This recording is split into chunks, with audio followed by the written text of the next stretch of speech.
Good morning, শুভ সকাল। কেমন আছো তোমরা সবাই? নিশ্চয়ই সবাই ভালো আছো, আমিও ভালোই আছি।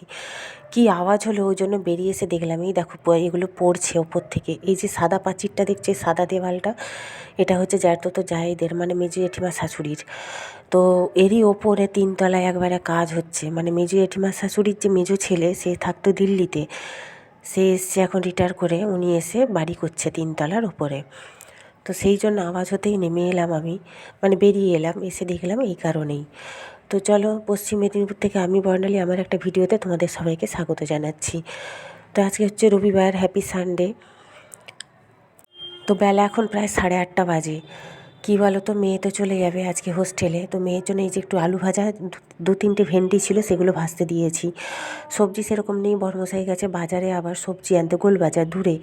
আর এই সামনের বাজার থেকে যে চিকেন এনে দিয়েছে হঠাৎ করে কালকে রাত্রেবেলা, আমরা তিনজনে বসে বসে ডিসাইড করলাম যে মেয়েকে একটু চিলি চিকেন আর হচ্ছে পরোটা করে দেবো, বন্ধুদের জন্য নিয়ে যাবে হোস্টেলে।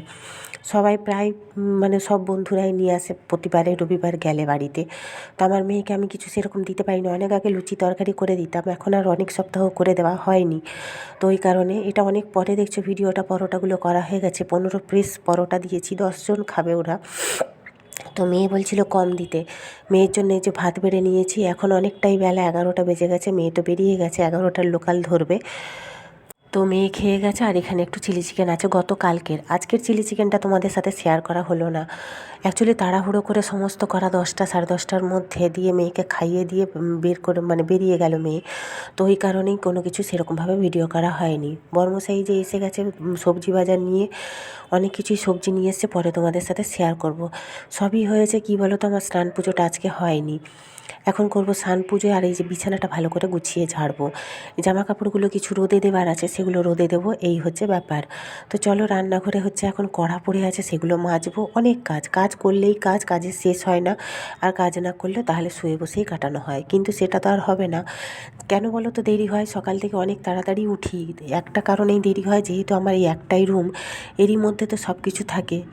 আর যেহেতু মেয়ে এলে মোর বাবা হচ্ছে নিচে বিছানা পেতে শোয়, সেই কারণে আরও বেশি আমার দেরি হয়ে যায়। ঘরের মধ্যে সমস্ত জিনিস থাকে, বের করানো, তাড়াহুড়ো সব কিছুই তো ঘরের মধ্যে, ওই কারণেই হচ্ছে দেরি হয়ে যায়, যেহেতু এক্সট্রা করে আর কোনো ঘর নেই বা রাখারও জায়গা নেই, সেই কারণেই।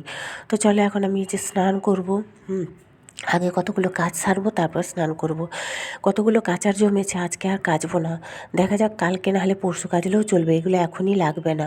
শরীরটাও আজ কাল রাত থেকে শরীরটাও খুব একটা ভালো নেই, হালকা হালকা জ্বর জ্বর মনে হচ্ছে, কিন্তু জ্বর নেই, ওই ভেতরে ভেতরে ঘুসঘুস করছে গায়ে। কিন্তু এই দেখো, চলে এসেছি রান্নাঘরে, এই দেখো কত কিছু এখনও অগোছালো হয়ে পড়ে আছে। এগুলো সমস্ত যতক্ষণ না গুছিয়ে রাখছি ততক্ষণ আমার শান্তি নেই। এই যে চিলি চিকেনের কড়া পড়ে আছে, কড়া মাজবো, গ্যাস মুছবো, এখনও অনেক কাজ, এগুলো সেরে নিই। আজকে না টিফিন খেয়ে নিয়েছি, এই তাওয়াটা অনেক দিন মাজা হয়নি, তাওয়াটাও মাজবো। টিফিন খাওয়া বলতে মেয়ের জন্য যে পরোটা করে দিয়েছি মেয়ের বন্ধুদের জন্য, সেখান থেকে 2টো পরোটা আমি নিজের জন্য রেখেছি। বড়মশাইকে বললাম তুমি খাবে, বললো না, সে তো বাইরে খেতে ভালোবাসে, জানোই তোমরা টিফিনটা। তো সে তার ইডলি খেয়েছে বাইরে, ইডলি ধোসা। তা আমি হচ্ছে এই 2টো পরোটা গুড় দিয়েই খেয়ে নিয়েছি। এই রুটিটা হচ্ছে গতকালকে রাতের, ওটা কুকুরকে দিয়ে দেবো পরে তখন। চলো আমি এই কাজগুলো সেরে ফেলি, কড়াটা মেজে নিই, গ্যাসটা মুছে নিই, তারপরে তাওয়াটা না বাইরে ভাবছি মাজবো, একটু জোরে ঝাঁক দিয়ে না মাজলে না জিনিসপত্র খুব একটা ছাড়ে না, আর বেসিনে পরিষ্কার হয় না গো। বেসিনে না দাঁড়িয়ে চাপ দিয়ে ভালো করে মাজা যায় না, ওই কারণে তাওয়াটা মাজা হয় না।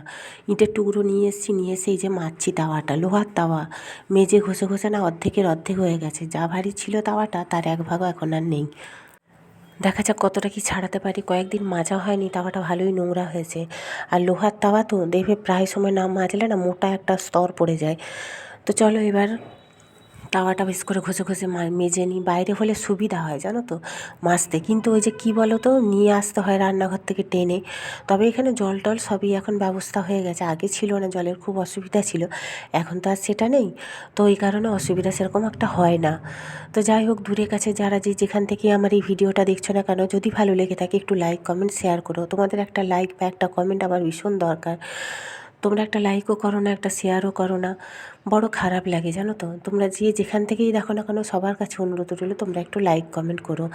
আমি তো যার যার ভিডিও দেখি সবারই একটু লাইক কমেন্ট করে আসি, কিন্তু আমারও ভালো লাগে, যারা করে তাদেরও ভালো লাগে বলো। তো এই যে তাওয়াটা মাজা হয়ে গেছে, এখন দেখছো অনেক পরে আমার স্নান পুজো সমস্ত হয়ে গেছে। এই যে এই শাড়িগুলো রোদে দিয়েছিলাম, এই যে শাড়িটা ভাঁজ করছি ওই শাড়িটা হচ্ছে আমি এই যে সামনে ঘরের পাশে অনুষ্ঠান ছিল সেদিন পরে গেছিলাম, রোদে দেওয়া আর হয়নি, আজকে একবারে সমস্ত রোদে দিয়ে যে গুছিয়ে রাখছি। রোদে দিয়েছিলাম তবে বেশিক্ষণ রোদ লাগাতে পারিনি, কারণ ওই পাশে ওই যে কাজ হচ্ছে বললাম না, উপরে ধুলো উড়ছে, ওই জন্য তুলে নিয়ে চলে এসেছি। শাড়িগুলো কী বলো তো, একবার দুবার করে পরা হয়েছে তো, কিন্তু হ্যান্ডলুম হলেও না একটু প্রেস করাতে হবে, যেহেতু আমি বাড়িতে প্রেস করতে পারি না, আমি একদমই প্রেস করতে পারি না, শাড়ি ফাড়ি কোথায় কি পুড়ে টুড়ে যাবে ওই কারণে করি না। তো এই শাড়িটা মেয়ে নিয়ে গেছিলো সরস্বতী পুজোতে পরবে বলে, এবারে নিয়ে চলে এসেছি। আরেকটা শাড়ি আবার নিয়ে গেছে, ও সেমিনার না কী সব আছে কলেজে, তাতে পরতে হবে ওই কারণে নিয়ে গেছে। তো আমার মেয়ে বলছে মা এরকম হালকা হালকা 2-3টে শাড়ি কিনবে, কী বলো তো, এখন তার শাড়ি সেরকম পরা হয় না, ওই জন্য শাড়ি কেনাও হয় না, কিনি না, যে যেমন দেয় সেগুলোই পরে নিই। এটা তো আমার ভাই দিয়েছিল 1 বছর ভাই ফোটাতে, 2 বছর হয়ে গেল। তো হচ্ছে মেয়ে তাই বলছে কম দামি 2-4টে শাড়ি কিনে রাখবে মা, খুব লাগে ওর এখন। কিন্তু কী বলো তো, শাড়ি আর কেনা হয় না, কিন্তু কিনতে হবে। আমরা বাঙালিরা বলো যাই করো না, আমি কিন্তু শাড়ি পরতে খুবই ভালোবাসি, এখনও যে কোনো অনুষ্ঠানে দেখো আমরা কিন্তু শাড়িই পরি। আমরা এখনও কিন্তু অত আধুনিক হইনি বা হতে ইচ্ছেও নেই। আমার তো চুড়িদার পরেও কোনো অনুষ্ঠানে যেতে ইচ্ছেও করে না। আমি কিন্তু শাড়িটা খুবই ভালোবাসি, কিন্তু ওই যে মেলানোর জায়গার অভাবের জন্য এখন আর শাড়ি বাড়িতে পরতে পারি না। বাড়িতে শাড়ি পরতে আমি আগে খুবই ভালোবাসতাম, এখনও ভালোবাসি। সুতির ছাপা টাপাগুলো সমস্ত আলমারিতে, ওই জন্য এখন আর কিনিও না, ভালো লাগলেও আর কিনি না। আমার এক জ্যাঠতো তো যা শাড়ির ব্যবসা করে জানো তো, ভালো ভালো ছাপা নিয়ে আসে। এখন 8টা বেজে গেছে, 8টা 35 হতে যাচ্ছে। আমার ঘুরতে 8টা 35 মানে ওই 8:30 কি 8টা 30-32 বাজে, ওই 8:30 মতন বাজে। প্রচণ্ড ঠান্ডা লেগেছে, চা খেয়ে দিয়ে বর্মশাই অনেকক্ষণ বসেছিল, ফোন ঘাটছিল, দিয়ে বেরিয়ে গেল, বন্ধু ফোন করলো ক্লাব থেকে, বেরিয়ে গেল। তো আমি মানে অনেক কাজ সারলাম, সব কিছু তো আর ক্যামেরা করা যায় না, আর আমি যেহেতু স্ট্যান্ড নেই আরও বেশি অসুবিধা হয় ভিডিও করতে। সমস্ত গুছিয়ে পরিষ্কার করে ছাড়লাম, এখনও কাজ বাকি। সংসারে দেখবে ওটা থেকে ধোঁয়া আসছে প্রচণ্ড, আর ঠান্ডা লেগেছে বলবে আমাকে, পুরো চোখ মুখ ঝলসে যাচ্ছে, মুখের ভেতরটা হেজে গেছে একদম পুরো লাল দত্তরা। এত ঠান্ডা কোথা থেকে লেগে গেল হট করে আমি বুঝতে পারছি না। কী কথা বলবো, দেখেছো আওয়াজ দেখছো গাড়ি ঘোড়ার, কথা বলার জো নেই। জামা কাপড় সমস্ত গুছানো হয়ে গেছে, সব কিছু, শুধু কাজ বাকি আছে যে রুটি করব। ও ভাজা একটা সবজিও বানিয়ে নিয়েছি, সবজি বলতে রুটির সাথে খাওয়ার জন্য ফুলকপি, আলু, পেঁয়াজ, গাজর, বিনস, যেরকম চাউমিন করি তাই সেরকম সবজি এতটা করে ভাজা করে নিয়েছি, ভাজা করে রেখে দিয়েছি, তোমাদের সাথে পরে শেয়ার করছি। ভাজা করা হয়ে গেছে, দিয়ে সমস্ত গুছানোও হয়ে গেছে। এখন একটা কাজ বাকি, কী বলো তো, গুছাবো হচ্ছে এই যে চালটা দিদি নিবে, বিড়ালের জন্য নেয়, চালটা দিদিকে এখন না হলেও পরে, এক্ষুনি এসেছিলো ভুলে গেলাম দিতে, পরে দেবো। আর মিক্সিটা মুছে প্লাস্টিকে ঢুকিয়ে রাখবো, এই কাজটা এখনও বাকি। আর রাতের কাজ বলতে হচ্ছে রুটি করবো বর্মশাইয়ের জন্য। আমি ভাজাটা দিয়ে এক গাল আবার মুড়ি খেলাম, খিদে পাচ্ছিল, এক গাল মুড়ি খেলাম, শুকনো মুড়ি ভাজাটা দিয়ে। আর হচ্ছে ভাত আছে আমার অল্প, যদি খিদে পায় রাত করে তাহলে ভাতটা খাবো, নাহলে না। মুখে কোনো কিছু রুচ্ছে না, মুখে কোনো স্বাদ নেই, এত ঠান্ডা লেগেছে আমাকে, জ্বরও লাগছে, মানে কোমর থেকে পা পর্যন্ত ছিঁড়ে যাচ্ছে যন্ত্রণায়। হ্যাঁ, কিন্তু প্যারাসিটামল এনে রেখেছি, সকালবেলা বর্মশাই এনে দিয়েছে, খাইনি।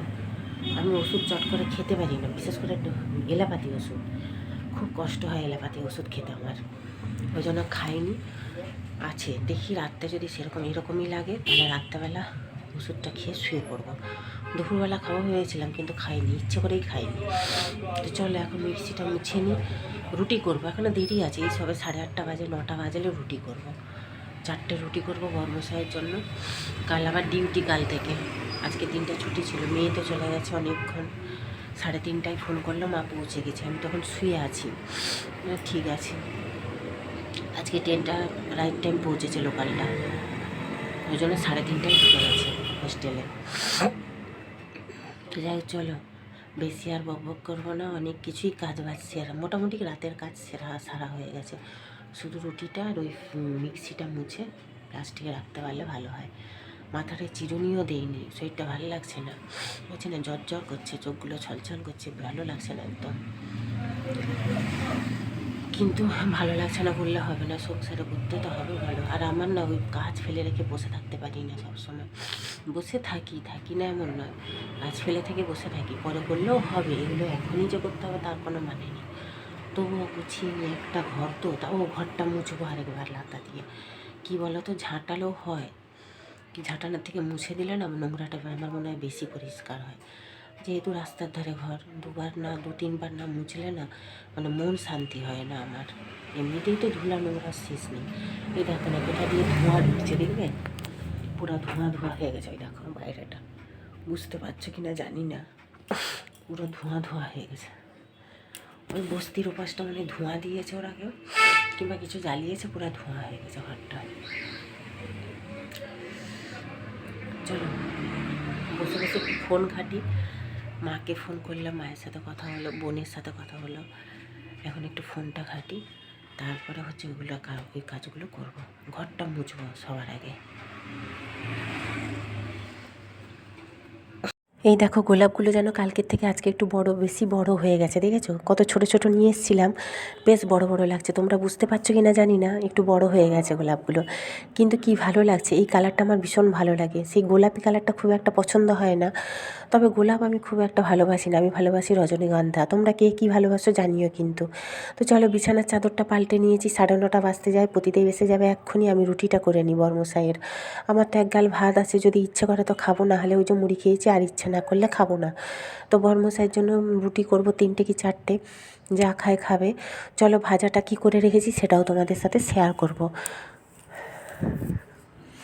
যেহেতু আমি ভয়েস দিচ্ছি ওই জন্য তাড়াহুড়ো করে বলছি, মানে বক বক করছি, ওই কারণে তোমরা একটু অ্যাডজাস্ট করে দেখে নিও।